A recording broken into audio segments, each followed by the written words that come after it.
अस्सलाम वालेकुम। मेरी दिल की बात सुनने का बहुत बहुत शुक्रिया। मेरे चैनल का नाम भी यही है, दिल की बात। मुझे लाइक करें, सब्सक्राइब करें, मेहरबानी होगी। मुझे आगे और पसंद करना चाहते हैं तो कमेंट करें, जैसी वीडियो चाहते हैं इंशाल्लाह मैं वैसी बनाऊंगी। और बहुत बहुत सारा प्यार के लिए बहुत बहुत शुक्रिया। मेरा आज का टॉपिक है सास बहू में। जो मतलब अपने घर बेटी लाते हैं, बहू समझ के लाते हैं, बेटी समझ के लाते हैं। इंसान अलग अलग सोचते हैं कि हमारे घर में बेटी नहीं है, आएगी तो उसकी कमी पूरी हो जाएगी। लेकिन बेटियों को जो माँ बाप पालते हैं और उनकी छोटी छोटी ख्वाहिशें पूरी करते हैं और जो वो विदा करते में महसूस करते हैं, उसका दर्द का अंदाज़ा सिर्फ वो ही माँ बाप लगा सकते हैं जिनके घर में बेटी है और जिनको अल्लाह ताला बहू के रूप में वो बेटी दे देता है। उसको सराहें, उसको प्यार करें। सारा दिन में 2 से 3 बार हो सके, मेरी तो दिल से ख्वाहिश यही है। मैं तो बेटियों को बहुत बहुत ज़्यादा प्यार करती हूँ। दिल से ख्वाहिश है मेरी कि बेटियों के सर पे एक बार हाथ फेर दें, उनका कभी कभार बोसा ले लें उनके माथे पे और ये कह दें कि बेटे तुम घबराना नहीं, तुम्हारे साथ मैं हूँ। किसी चीज़ से घबराने की ज़रूरत नहीं है, मैं हूँ।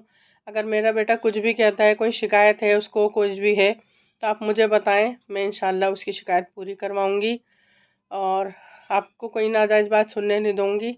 आपके साथ मैं हूँ। तो इससे बेटी का मतलब हौसला अफजाई होता है बहू का कि हमारे साथ, हमारा अगर घर छूट गया कोई बात नहीं, हमारी सास का सपोर्ट है। तो वो जो सास का सपोर्ट मिलता है ना, उससे लड़की मजबूत हो जाती है। उसमें छोटी छोटी मैंने नोटिस करी हैं जो बहुओं में हो जाती हैं बातें। मतलब कॉन्फिडेंस नहीं रहता नए घर में आके कि हमें क्या करना है, कैसे करना है, हम ये बात कहें ना कहें, अम्मी कहीं नाराज़ तो नहीं हो जाएंगी, हमारी सास किसी से मेरी बुराई तो नहीं कर देंगी। वो सारी बातें बिल्कुल दिमाग से चली जाती हैं क्योंकि वो समझ जाती है कि ये मेरे साथ हैं और मेरे पास हैं।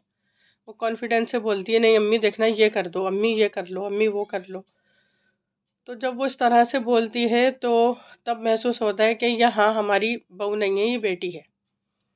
और अगर वो कहे कि नहीं हमारी तो राय मशवरा ली नहीं जाएगी, हमें अम्मी डांट देंगी, हमें अम्मी पसंद नहीं करती, हमारे मैके वालों के सामने बुराई ना कर दें, तो वो कभी भी सास बहुओं की सास बहू में ही रहती हैं, बेटियों वाला मेलजोल नहीं रहता।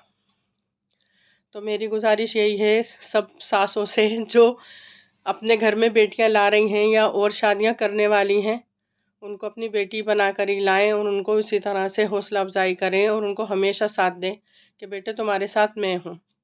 अगर वो आपके जैसे, भाई ज़माना चेंज है, आजकल मॉडर्न लड़कियां हैं, नाजायज़ क्या जायज़ भी नहीं सुन के राज़ी, ये तो मुझे भी मालूम है। लेकिन आप उससे कहें कि बेटे हमारे घर में ये होता है, आप ये करोगी तो मुझे अच्छा लगेगा, आप वो नहीं करोगी तो ज़्यादा अच्छा है। तो वो रफ्ता रफ्ता अपने सांचे में उसको ढालें। जैसे कुम्हार होता है, वो घड़ा बनाता है, थोड़ा शुरू में टेढ़ा बनता है या उसका एंगल चेंज होता है तो उसको रफ्ता रफ्ता सुकुमार बनाने की कोशिश करता रहता है। इसी तरह से 2 से 4 साल में हम उसको बहू को अपने रास्ते पे ले आते हैं और मतलब हमारी तरह से बहू सोचने लगती है, हमारी तरह से घर चलाने लगती है।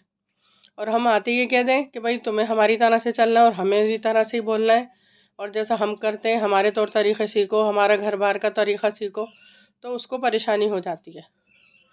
वो मतलब अंदर ही अंदर करती तो है लेकिन अंदर अंदर कहीं ना कहीं उसमें रहती है कि काश मैं ऐसे घर में नहीं आती, काश मेरे शौहर ये नहीं होते, काश मेरी सास ये नहीं होती, मुझे समझती, मुझसे बात करती, मुझे मतलब मेरे नेचर देखती कि मैं कैसी हूँ, क्या है। तो दुआए खैर में मुझे इसी तरह से याद रखें। बहुत बहुत शुक्रिया मेरे लाइक सब्सक्राइब करने का। और कोई भी वीडियो आप चाहते हैं तो मुझे कमेंट करें, इंशाल्लाह मैं वैसी बनाऊंगी। मेरी दिल की बात सुनने का बहुत बहुत खैर मकदम।